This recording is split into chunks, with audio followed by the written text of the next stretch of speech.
নমস্কাৰ বন্ধু বান্ধৱীসকল, মোৰ চেনেলটোলৈ আপোনালোকক স্বাগতম। আজি মই লৈ আনিছোঁ ফ্লিপকাৰ্টৰ ছুপাৰ কইন্স কেনেকৈ ইউজ কৰিব পাৰি আৰু কেনেকৈ আৰ্ণ কৰিব পাৰি তাৰ এটা ভিডিঅ'। ছুপাৰ কইন্সৰ তাত অপশ্যনত গ'লে আপুনি দেখিব বহুতবিলাক অপশ্যন থাকে।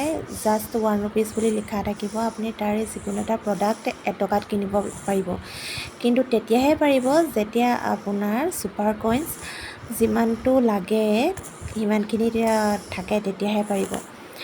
আৰু আপোনালোকে প্ৰডাক্টছবিলাকৰ ৰিভিউ প্ৰথমতে চাই ল'ব, তাৰ পাছতহে যিকোনো প্ৰডাক্ট কিনিব। এয়া দেখিছে, এয়া ড'ৰমেটখন 401 প্ৰাইচ, কিন্তু তাত আৰু এটা অপশ্যন আছে অৰ পে আৰ্ছ 1 প্লাছ 400 কইন্স। ইয়াৰ মানে হৈছে আপুনি 400 কইন্স যেতিয়া দিব তেতিয়া আপুনি এটকা এটা দিলেই হৈ যায়। এটকা এটা অনলাইন পে'মেণ্ট কৰি দিয়াৰ লগে লগে আপোনাৰ এই ড'ৰমেটছখন আহি যাব।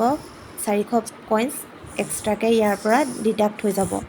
মোৰ এতিয়া আছে 138 ছুপাৰ কইন্স, আৰু এইবিলাক মই বজাৰ কৰি আৰু এনেদৰে গেম খেলিও মই আৰ্ণ কৰিছোঁ।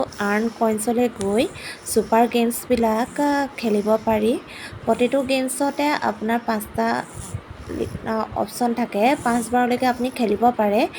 আৰু যেতিয়া আপুনি প্ৰতিটো গেম এবাৰ জিকিব, এটা ছুপাৰ কইন্স এড হৈ যাব। এয়া আপুনি দেখিছে, আৰু গেমটো খেলিলে নিজে আপোনালোকে বুজি পাব কেনেদৰে খেলে। যদি এই ভিডিঅ'টো আপোনালোকৰ ভাল লাগিলে তেতিয়াহ'লে মোৰ চেনেলটো ছাবস্ক্ৰাইব কৰিব আৰু মোৰ এই ভিডিঅ'টোত লাইক এটা মাৰিব। আজিলৈ আহিছোঁ, ধন্যবাদ।